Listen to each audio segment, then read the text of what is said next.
Hello guys, how you doing? Welcome back to my channel. Got another tutorial for you today, to something I've concocted up today. So let's take a quick look. What it is a named item.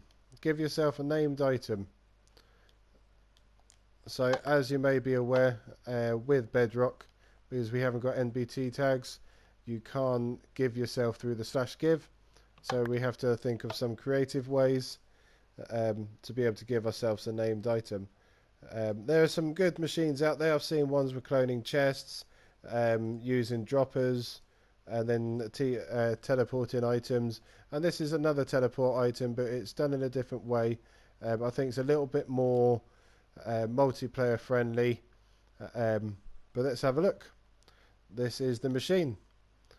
You need one of these per item. You could probably tweak it and play around with it, but in itself it's per item.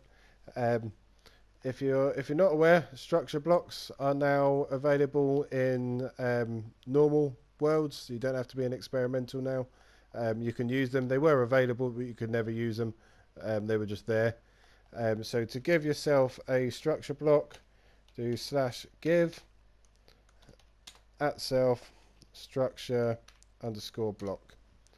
There we go. So let's do the setup first.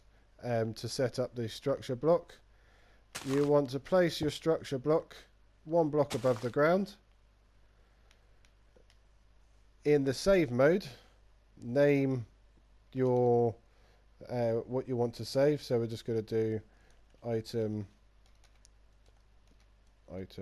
2, and it pre-fills the my structure.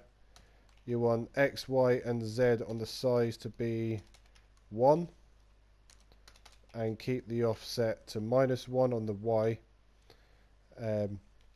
Include entities is a must, as we can save the entity. That's what the way this works. And then just jump out of that for a second. You just want to do the setup first. It just saves time.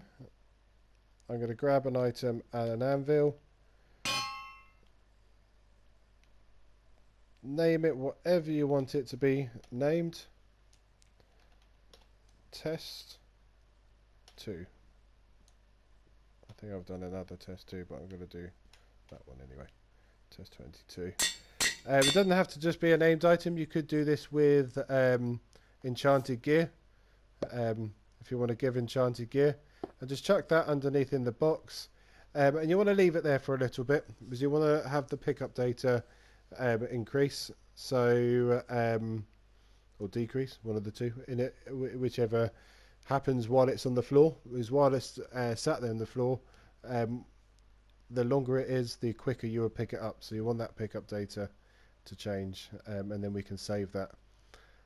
So I'm going to save it now, but you can leave it up to I think 5 minutes is the despawn time. So you don't want to sit there for 5 minutes. This amount of time should be sufficient. So structure saved, and we can delete the structure block, take the item. I'm just going to get rid of the item, and to set this up, you start off with this one. So you're going to place it down. I'm just going to place it here. I'm not going to place the rest of them. I'm just going to show you what to do with this structure block. Go to load, name your load file, so test 2.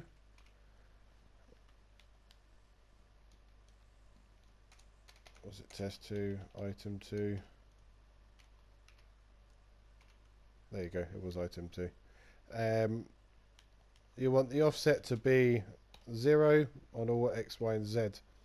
Include entities is on. Don't worry about remove blocks or anything else. And then just come out of it there. Don't press load, you're just leaving it there. What's actually happened is this one's being cloned to this position all the time. So that's how you set it up, is when you load it, it will get rid of the structure block and leave its item.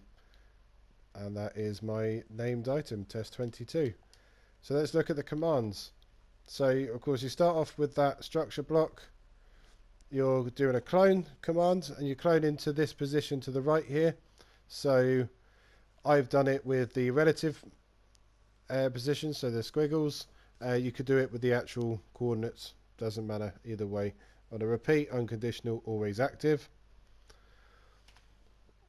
And then underneath this one, you want the teleport command, so you're teleporting all entities, type equals item, x equals squiggle, y equals squiggle 1, z equals squiggle, and dx equals 0. So that is the whole box above it. You could do r equals 1, but r equals 1 isn't actually the whole block. If you do a little bit of testing, you notice it's a small radius. So it's not the corners of the block. But to be honest, in this case, it would still work because the item should drop fairly in the center, but you might as well get the whole block with the dx equals 0. Then you're teleporting it, excuse me, to at all players, tag equals give underscore item, c equals 1. So that is in a repeat, always active, unconditional command block. Then in a conditional, not conditional, a chain, unconditional, always active, you want to execute at all entities, type equals item, name equals test. The name will change. In this example, it's called test. Squiggle, squiggle, squiggle, tag at the closest player, remove, give underscore item. So that's the command there. Then above it, what you're doing is constantly setting the block underneath this to redstone when it's powered by redstone. So repeat unconditional needs redstone. The reason why it's repeat, you could do impulse, but if this is because it is multiplayer friendly, I would keep it repeat.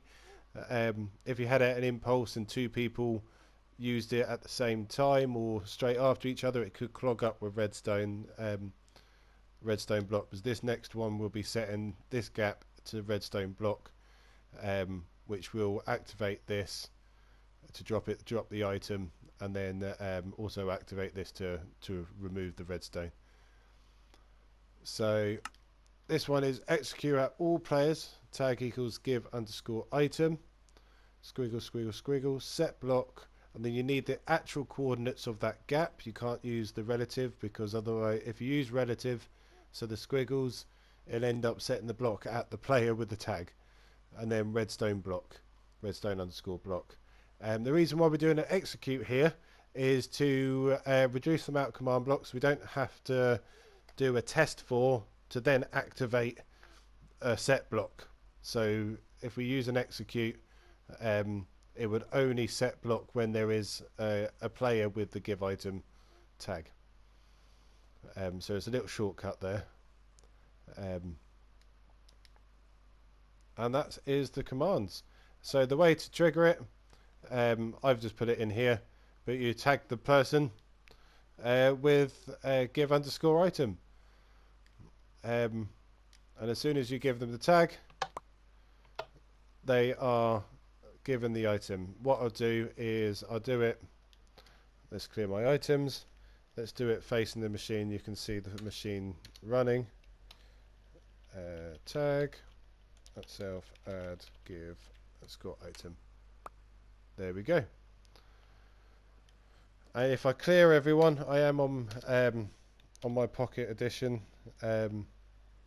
Hosting on the Pocket Edition, joined on my PlayStation because I prefer writing stuff on the PlayStation. So what am I doing? Clear at all. So make sure we're both got cleared inventories anyway. So I'm actually going to tag all of us. So me and my Pocket Edition character player, and show you that we both will be given an item. If you watch the machine, it will fire off twice. Actually, it went really quick, but you can see I've got the one item, and if I go over to my clone over here and I pick up my phone, I have the diamond. Let's How do I drop this? I'm rubbish with this. Is the reason why I don't. There we go. There we go. I picked it up. So yep. Now I've got 2, and they're both tests. So there we go. Hopefully this is a more efficient machine. I personally I don't like the cloning the chests at the player and then having to kill and doing the fill or set block destroy, then having to kill the chest, because if people drop chest, it really depends what you're doing for your map. If there's going to be people making chests or dropping chests, they could end up losing their chest they made. What I've done previously is used a little dropper system, so I'll make it so a redstone block activates a dropper to drop the item and then gets teleported. So there's machines. One of my friends actually told me about, which was pretty cool, is a machine that always kept an item out, so it would remove its pickup data.